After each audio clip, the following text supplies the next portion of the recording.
What's going on, everyone? I'm just a typical average American here today to react and learn about the English Channel Tunnel. It has come to my attention that apparently there is a gigantic, massive underwater tunnel that is connecting the United Kingdom to Europe. And somehow I'm just now learning about this for the first time. I don't know when this happened or how long this has been a thing for, but it kind of makes me wonder what else is going on out there in the world that I have no idea about. Probably a whole lot of things, to be honest. But yeah, this is amazing. Like, I know people in the United Kingdom travel outside of the UK a lot more than Americans travel outside of our country. So I know people in the UK travel to Europe, but I figured, you're catching an airplane, taking a flight, maybe taking a boat, I don't know. But massive underwater tunnels? Really? Really? So this is definitely something I want to learn a little more about. Look at this. Look at this thing. What's going on here? Like, it's kind of scary. You drive down the road, and then all of a sudden, you're just going underwater into nothingness. I'm sure this thing is completely safe and tested and all of that, but at the end of the day, you're like going under millions of pounds of water pressure in a tunnel for who knows how long. Well, actually, that's something else I want to find out. So I have some information here about the Channel Tunnel, also known as the Chunnel. The Chunnel. Okay. 30 miles, 50 kilometers, 30 miles underwater railway. So it's more of an underwater railway.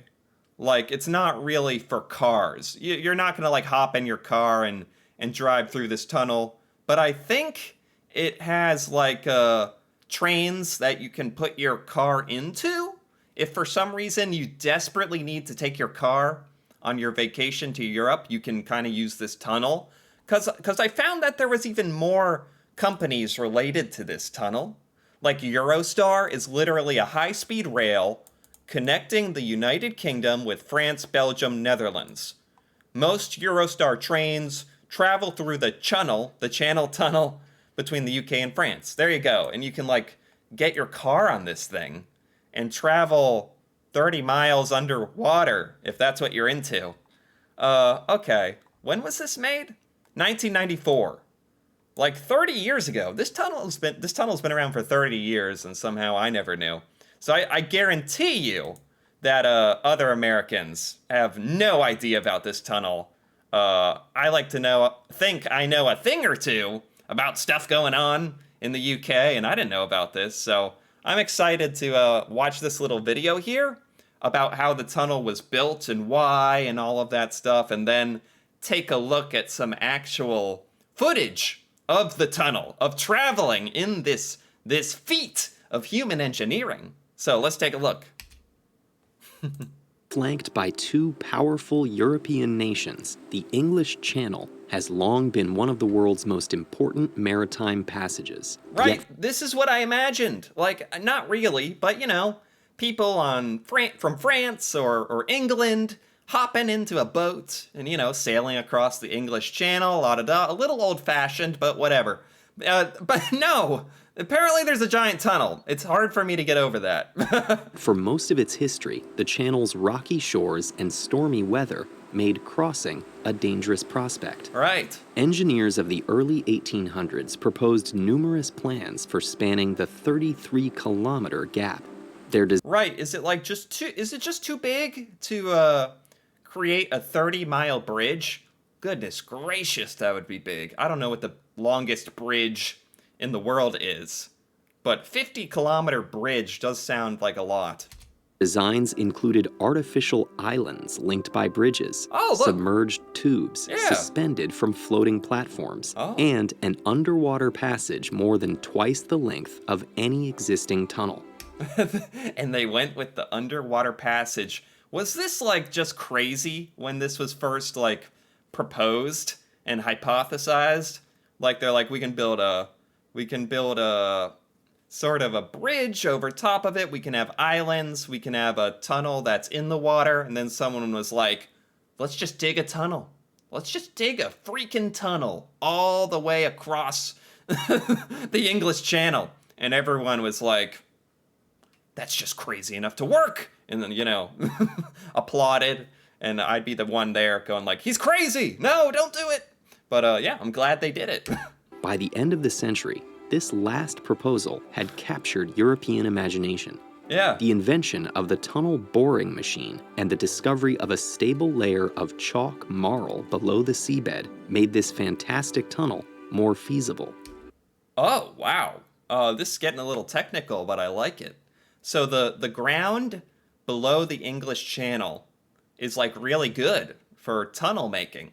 And they had just come out with this giant tunnel boring device for making massive tunnels. It's the perfect storm.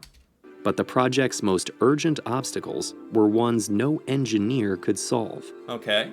At the time, Britons viewed their geographic isolation as a strategic advantage, Sure. and fears about French invasion shut down plans for the tunnel.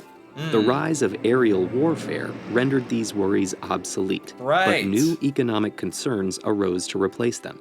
Interesting. So the United Kingdom kind of enjoys, being its own entity, and it's kind of like a nice strategic and kind of cultural, phenomenon that the UK is a bunch of islands off on its own, and that's kind of what it does. And it's kind of nice. So they had to think about it for a second, like, do we want to attach ourselves to Europe with some kind of permanent connection? And it makes sense to me that in the modern day and age, as time has gone on, and it's like, most people are just flying to the UK or flying out of the UK to Europe, so why not have a massive tunnel, right? Why not? Finally, 100 years after the initial excavation, the two countries reached an agreement. Wow. The tunnel would proceed with private funding. Oh. In 1985, a group of French and British companies invested the modern equivalent of £14 billion, making the tunnel the most expensive infrastructure project to date. Oh my goodness. Wait. A bunch of companies paid for this? Like, the UK government didn't, make this? Or, the European governments? Or, it's not owned by the government. That surprises me. It's like, does that mean a bunch of private companies own this tunnel? And you have to, probably go through them if you want to use it? That's interesting. Didn't expect that. The design called for 3 separate tunnels, one for trains to France, one for trains to England, and one service tunnel between them. Okay. Alongside crossover chambers, emergency passages, and air ducts, this amounted to over 200 kilometers of tunnels. Oh my gosh, that is insane. This is at its core, just amazing what humans are capable of. The fact that this is a thing, and it's very funny from my point of view that this, I just found this today, learned about it today, and I was like, what on earth is this? From my point of view, this is just an amazing thing that has suddenly appeared on the earth. So, I don't know. I'm loving this. In 1988, workers began excavating from both sides, planning to meet in the middle. Early surveys of the French coast revealed the site was full of fault lines. These small cracks let water seep into the rock, so engineers had to develop waterproof boring machines. The British anticipated drier conditions. Also, again, these boring machines are, incredible. Giant, massive boring machines. How does that work? How do you drive some kind of boring machine for 50 kilometers under the water? Who on earth is down there piloting that thing? I got so many questions about this. Conditions and forged ahead with regular borers. Okay. But only months into the work, water flooded in through undetected fissures. Oh my gosh. To drill in this wet chalk, the British had to use grout to seal the cracks created in the borer's wake. Wow. And even work ahead of the main borer to reinforce the chalk about to be drilled. Oh my gosh. With these obstacles behind them, both teams began drilling at full speed. Oh, that is cool how they were drilling from starting in England and starting in France and meeting in the middle. That's makes a lot of sense. It's a good thing that people who actually know what they're talking about are in charge of this stuff. Boring machines weighing up to 1,300 tons drilled at nearly 3.5 meters per hour. As they dug, they installed lining rings to stabilize the tunnel behind them, making way for support wagons following each machine. Okay. Even at top... I would be so, like, this whole thing makes me a bit nervous, even though it's been around for 30 years. Like, I'm nervous, like, is this all gonna work out? Like, this is some kind of thing that's happening live, and it's been, like, 30 years. And it's like, yeah, but just thinking about this underground tunnel, and all the safety precautions that have to go into something like this, but again, seems like everyone knows what they're doing.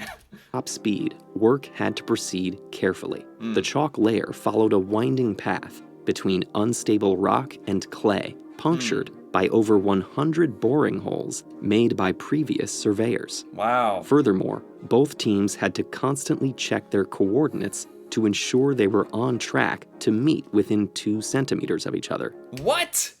That is unbelievable. That they could even do that or expect that. Both sides of the tunneling teams to meet within 2 centimeters of each other. That's unbelievable. And yeah, it's like, it's amazing that when you're like 20 kilometers deep into the earth with your little boring machine, that you have any clue or any sense of where you are at all. It's pretty amazing technology.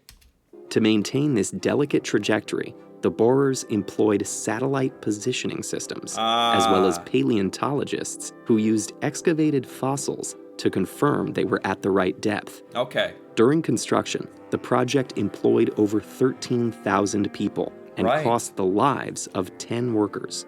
But, oh my God. Yeah, I mean, that's so sad, but it's also, like, not surprising to me in a way.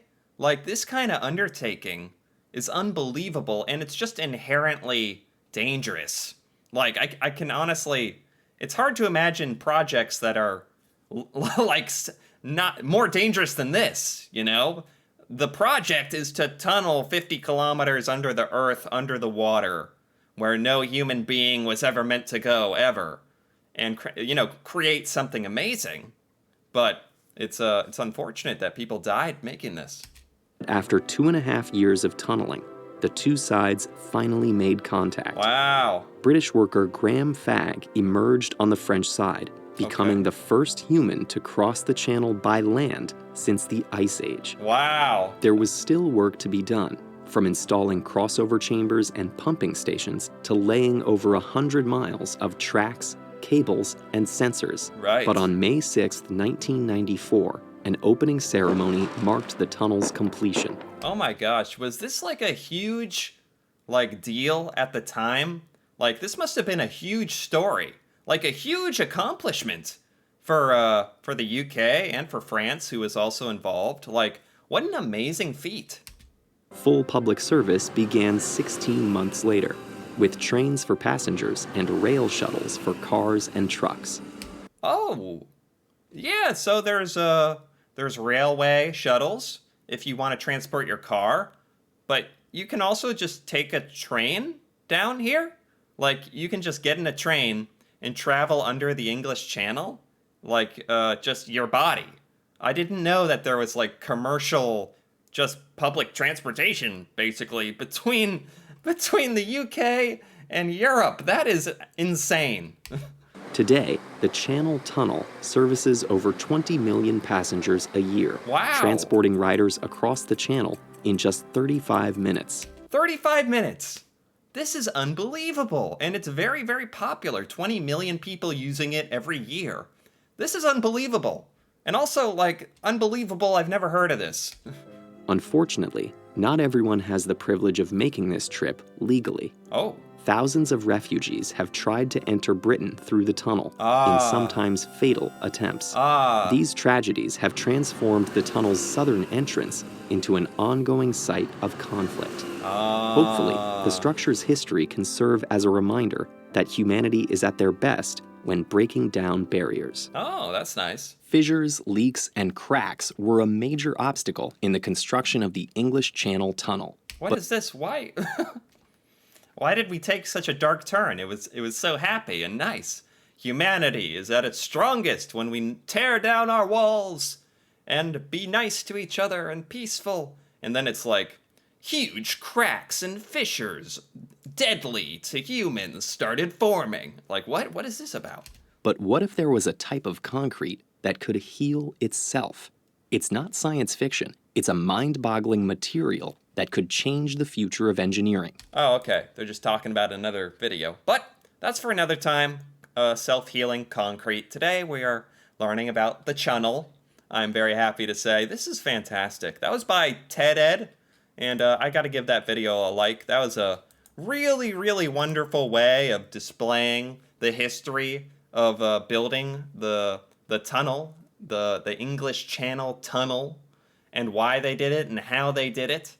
And yeah, so for the last thing here, I just wanted to take a look at an actual live video someone took of taking their car onto like a rail thing, and then they're gonna transport it like using the tunnel, which is pretty amazing. So, okay, you pull up here. It's time to board. One half of the shuttle is dedicated to small cars. It's double-decker.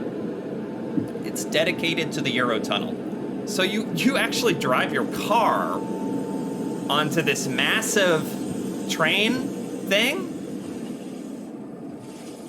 Oh my gosh, and then this entire thing is gonna go through the tunnel? Wow, this is really cool. I didn't know stuff like this existed. That's the funny thing. Oh my god. It's like a building. So you drive down this tunnel. You drive down this tunnel within the tunnel. You drive down this train all the way up. You literally drive your car and park it in this massive train. Oh my gosh, that's unbelievable. Then what? What's this? Getting ready to go? Okay. I do want to see them,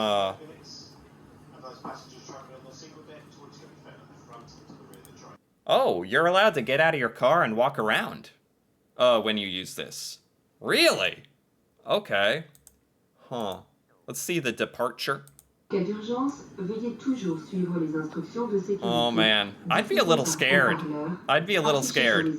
Like, even knowing that it's all safe. Like, just the fact that you know you're driving under, like, a huge body of water in a tunnel. In a big metal tin can.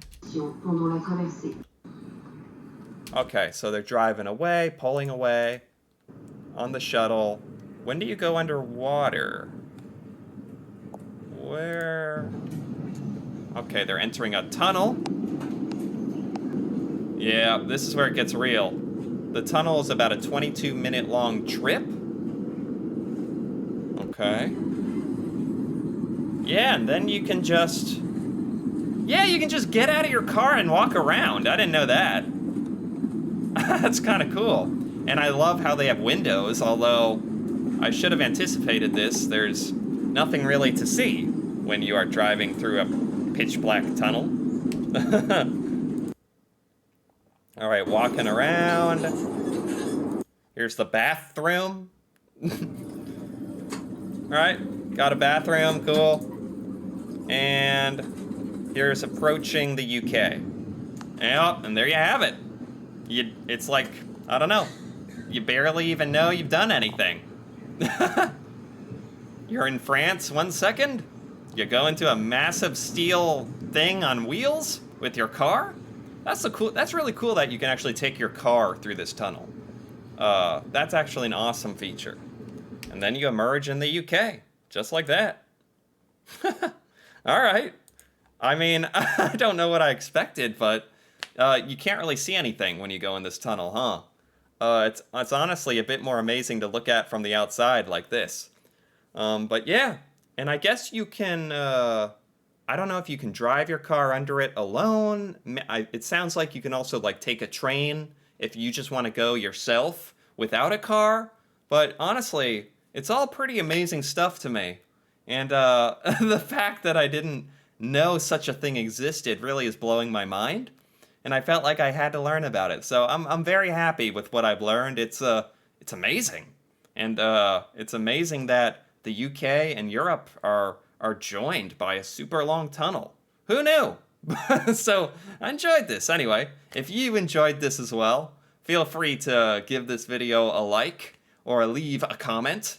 And if you're interested in more videos like this, me reacting to the UK and UK culture, feel free to subscribe for more. And until then, thanks for watching, and see you next time.